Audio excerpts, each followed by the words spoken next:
शक्ति, पिता तुल्य बुजुर्गों, युवा साथियों, ये वक्त वो है जिस वक्त में हमें पुराने घाव, पुराने भेदभाव सब भुलाकर एक होने की जरूरत है। और एक होने की ही जरूरत नहीं, यदि इस एकता को कोई खंडित करना चाहता है तो उसको मुंह तोड़ जवाब देने की भी जरूरत है। वो समय गया जब हम सुनते थे, आज समय है यदि कोई जात की बात करता तो जात की भाषा में, कोई समाज की बात करता तो समाज की भाषा में, और कोई तीसरी बात करता तो उसमें भी जवाब देने का वक्त है, आप दे देना, लेकिन डरना नहीं। अभी कल एक सरपंच महोदय बड़े मासूम होकर बोल रहे थे लाइव आके, चेहरे से ऐसा लग रहा था जैसे डरा के धमका के या कनपटी पे कोई गन लगाकर उससे बुलवाया जा रहा है। साहब कह रहे थे कि मैंने और मंत्री जी ने मिलके बुढ़ा गौर जी को झुंझुनू में रख दिया। अरे मेरा भाई, वो तो तू 5 बजे लाइव आयो, जे शाम की 8 बजे आ जाए तो तू यहाँ कहे कि कश्मीर में धारा 357 और 35 ए भी मेरे मंत्री जी उठाई। अमित शाह मोदी जी तो खड़ा हाथ कर दिया, बोला मंत्री जी सरपंच जी ते आओ, वो आई बोल तो 8 बजे पास को। जो लोग आप और हम लोगों को अपनी मातृभूमि से, मां से अलग करने की बात कर रहे थे, वो आज वाहवाही लूटने की बात कर रहे हैं। वो ये कह रहे हैं कि यदि ये नहीं होते, हम नहीं होते तो आप यहां नहीं रहते। बड़े बड़े विकास नेताओं की बात कर रहे थे सरपंच साहब। हाँ, ये बात सच है, आपने विकास किया, ये बात सच है, आपने विकास किया, लेकिन जनता का नहीं, खुद का विकास किया, ये हम स्वीकार करते हैं। उदयपुर की पहाड़ियों से आयरन और की तस्करी करके दुबई तक पहुंचाने का यदि विकास बोलते होते, विकास सरपंच जी आपको और आपके मंत्री जी को मुबारक हो, आपने किया है। गुड़ागोर जी और चौरा में यदि मंदिरों की जमीनों पे कब्जा करके कॉम्प्लेक्स खड़े करने का नाम यदि विकास है, तो हाँ, ये सच है कि आपने विकास किया है। भाईचारे की भी बहुत बात कर रहे थे, बहुत अच्छी बात है, आपने मंत्री जी ने भाईचारे से समाज को रखा, समाज की भी बात कर रहे थे। मैं सरपंच महोदय से पूछना चाहता हूं, बहुत अच्छी बात की, मुझे खुशी है कि वो मेरे गांव का सरपंच है जो ये कहता है कि राजनीति में समाजवाद नहीं होना चाहिए, लेकिन क्या उसकी ये हिम्मत है वो ये बोलेगा कि आज से 5 साल पहले एक फिरंगी आया था और सीकर में कह रहा था कि मैं किसी की बहन बेटियां उठा के ले जाऊंगे, उस दिन ये विकास चला गया था, उसका समाज का ज्ञान। क्या जिसकी बहन बेटियां थी उनकी कोई समाज नहीं है? बहुत अच्छा कहा, मिलजुल कर रहना चाहिए, मंत्री जी ने सौहार्द बना के रखा है, रखना भी चाहिए, उसकी ड्यूटी है। लेकिन जब पिछले चुनाव से पहले एससी और एसटी समाज के लोगों को भेड़ बकरियां कहा था, क्या उस दिन आपको समाज याद नहीं आया? बहुत बड़ी बड़ी बातें करते हो, आज कहते हो मिलजुल कर रखते हैं। जब उदयपुर वाटी में मोमडन और सैनी समाज के लोगों के बीच में झगड़ा हुआ तो सरपंच साहब उस समय सैनी समाज के बच्चों को आपके इस आला ने आतंकवादी कहा था, उस दिन समाज का गान कहा था। सरपंच साहब कह रहे हैं विधायक जी का मानसिक संतुलन बिगड़ गया। धन्य है ऐसा सरपंच जो कम से कम एमएलए लेवल के लोगों के लिए सोचता है कि मानसिक संतुलन सही होना चाहिए। अरे छाज लो तो बाजियां बाजा चालनी भी बाजा भाभी 70 बेच। जिस आदमी को रात को 8 बजे बाद ये नहीं पता होता कि कच्चा पजामे के ऊपर पहना जाता है या अंदर पहना जाता है, वो इनके समझ मानसिक संतुलन की बात कर रहा है। जो जीता हुआ प्रतिनिधि है, पढ़ा लिखा, मुझे गर्व है वो पढ़ा लिखा है, एक पढ़ा लिखा और जीता हुआ सरपंच है जो अपने आप को आदमी होते हुए बकरा बताता है, उससे ज्यादा मानसिक संतुलन क्या खराब होगा? फिर बताओ, कोई आदमी खुद ने बकरो बोल सकेगा? बताओ समझदार आदमी बोल सकेंगे तो पागल में कमी है भी मैं बात तो ऐसी करते हैं वो। सरपंच साहब कह रहे थे कि काय का आज झुंझुनू को बचा, घुड़ा को बचा के लाए हो, आपसे झाड़ू वाला जोड़ा एक राजस्व काम नहीं बचा। ये बात सच है कि गांव की भावनाएं थी, धोला केड़ा के साथ में झाड़ू वाला बच के रहे, गांव के टुकड़े नो, ये बात सच है।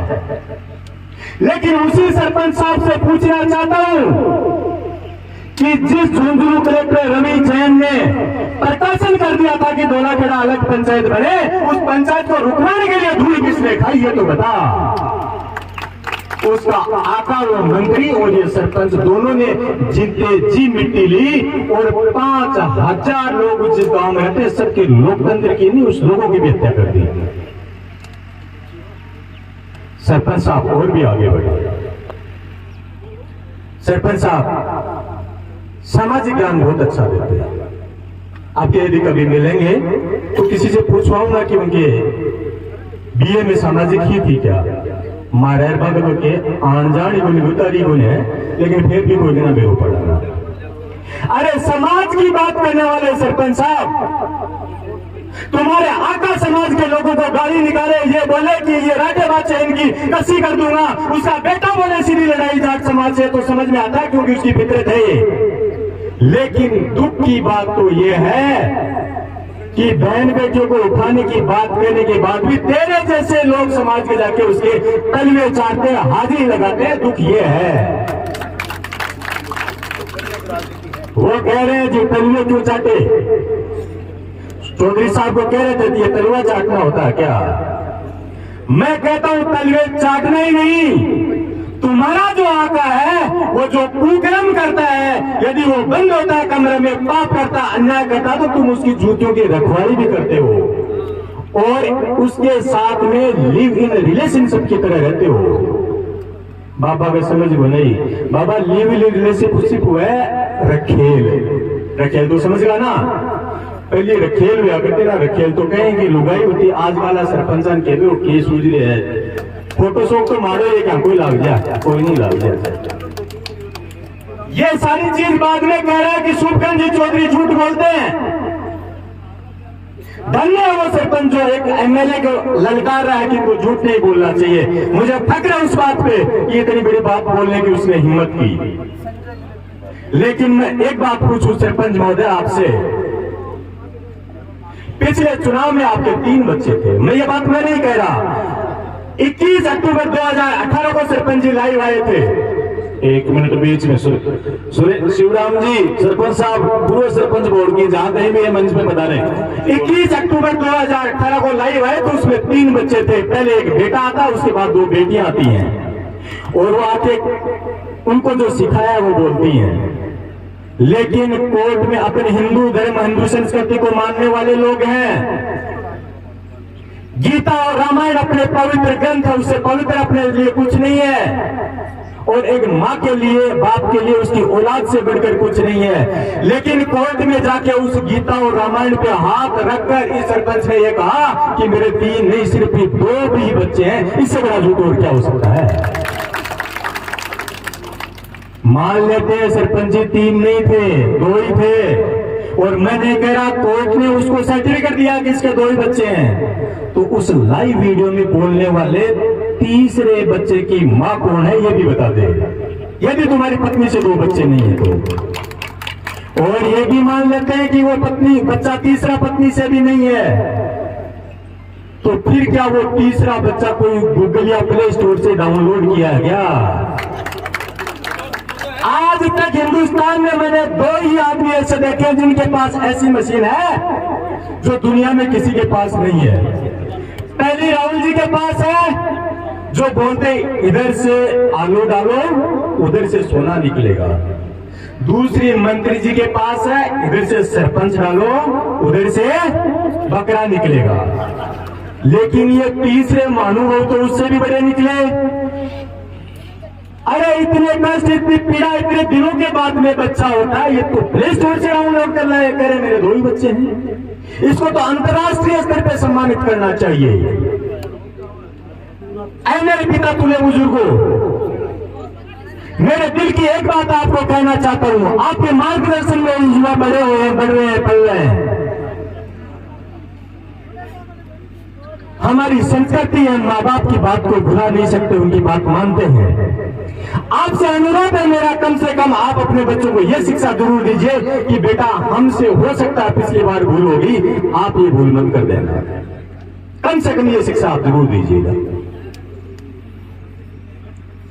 मैं युवा साथियों से अपील करना चाहता हूं कि जिस अंदाज में जो लोग जो फिरंगी घूम रहे हैं, कभी ऊंट गाड़ी पे, कभी गधा गाड़ी पे, कभी साइकिल पे, कभी किसी और चीज पे, इनमें फर्क समझो।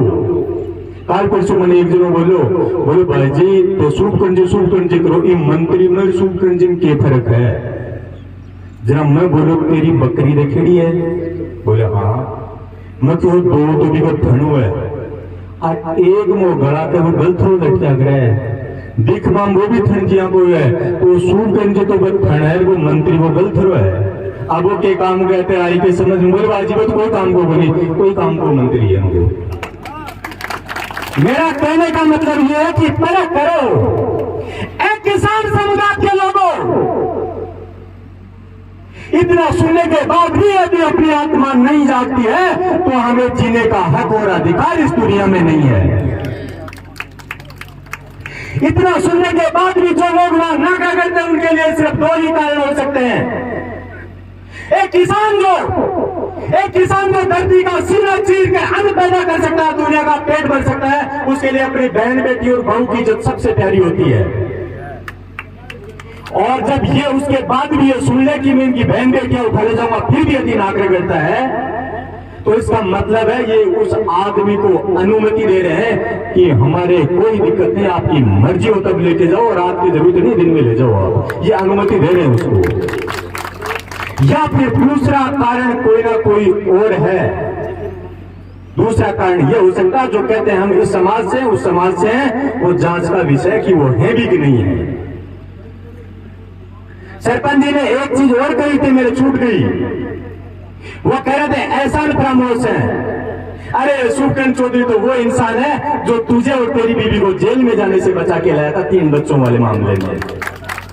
हाँ, आप ये बोलो कि मेरी सहायता नहीं की, मैं भी कहता हूं सुखन चौधरी ने सरपंच साहब की सहायता नहीं की।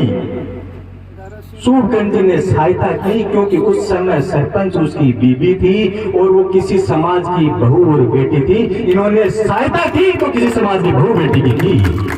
इनको पता था कि जेल और कोर्ट में भी कचहरी में कोई चक्कर काटती मिलेगी तो वो समाज की निंदा है, समाज के लिए कलंक है, समाज के लिए एक धब्बा है। वरना सरपंच जी आपको तो पता ही था कि सांप को कितना ही दूध पिला तो उबलेगा तो जहरी, ये तो पता ही था। बताऊं कि बहुत बड़ी लिस्ट है, मैं ज्यादा समय नहीं लेना चाहूंगा। आखिर में मैं एक चीज कहना चाहूंगा आपको कि चांद सितारों के जो है खुद मोहताज, चांद सितारों के जो है खुद मोहताज, भीख मांगो ना उनसे उजालों की। करना है तो कुछ ऐसा करो कि आंख खुल जाए आंख वालों की। बहुत बहुत धन्यवाद आप सब लोगों। भारत माता की।